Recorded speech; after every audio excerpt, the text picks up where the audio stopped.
The first I really knew of the fire was seeing a great big fireball just swoop over the hill and land in my neighbour's paddock, which is probably about a kilometre away as the crow flies. And everything just escalated very quickly from there. Everything almost at once set on fire. I ran inside to get my overalls and my goggles and to follow my fire plan, and I got outside and it was like the whole world was on fire. So in terms of where to start fighting it, it was almost impossible. Almost everything about my life changed in the space of a few hours. And this is real, unavoidable change. This is life and death change. This is change that comes with no consultation, no negotiation, no say. It's really, this is what it is. And when you wander back to your house a few days later and you find that there's nothing left and it's been laid waste, it's just rubble and there's nothing there, you know that there is no going back in many ways. You have to start from scratch. So there's been a process of me learning to really allow this change into my life and to find the opportunities in it, find the flip side, because everything changed in an afternoon.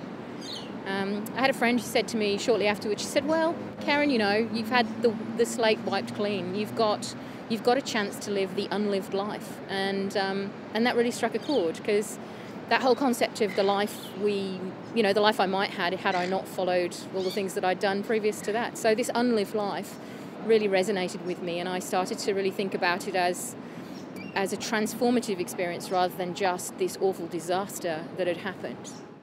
That was the most important thing. It was one of the crucial things I actually did, was to decide how I felt about the event. And I didn't much like being a victim, and I didn't like the idea of being a survivor much either. Both of those two words had difficult connotations for me. So I decided that I wanted this to be a life-changing event, and that it would change my life, and that I would think of myself as a very lucky person, which I was. I was really lucky to get out alive, and that I'd look for the opportunities. I'd find that flip side to this event.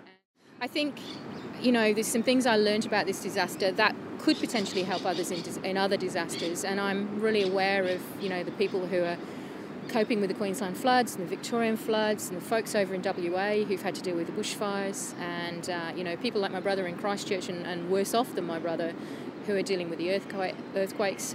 And if I can help through my experience of recovering from this, then I'd like to. That's really what I want to do. Well, this is the book. It's called The Flip Side of Misfortune, and it's quite short, so people who don't like reading long books are going to find it easy to read.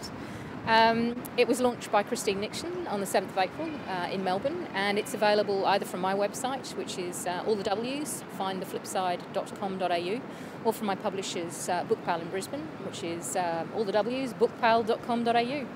And it tells the story. It tells the story of the year that followed the bushfires and the emotional challenges. And I hope people find it useful. Organisations are going through change all the time.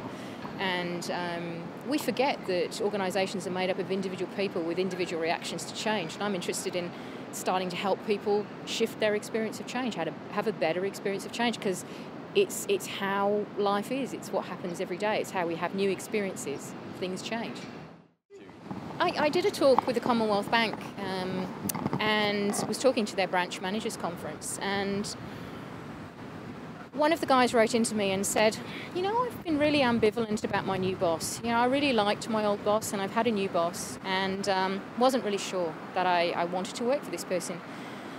He said, but now I've decided that I'm absolutely going to commit to them. So he said, I'm not going to stay on the sidelines. I'm going to make this a good choice in my life, and I'm going to commit to this boss and get on with it. And I was really surprised because, I talk about a personal story about change and how I dealt with it.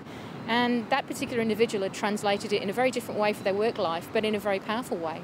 I subsequently heard from their boss, who was really pleasantly surprised by what had happened. But, we don't grow up typically learning these skills. I was never taught how to handle change when I was at school.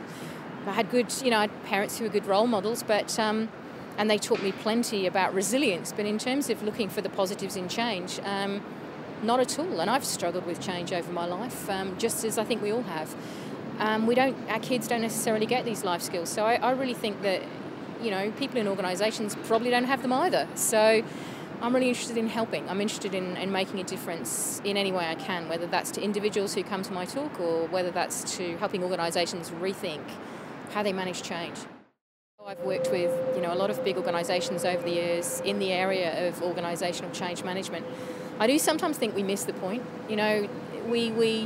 We use strategies, we use methodologies, we use approaches, we communicate, we try and persuade. And we miss the point at the end of the day that, we're all actually responsible for our own attitudes towards change, and we get to choose how we think and feel about change. We might not like it, but we do get that choice.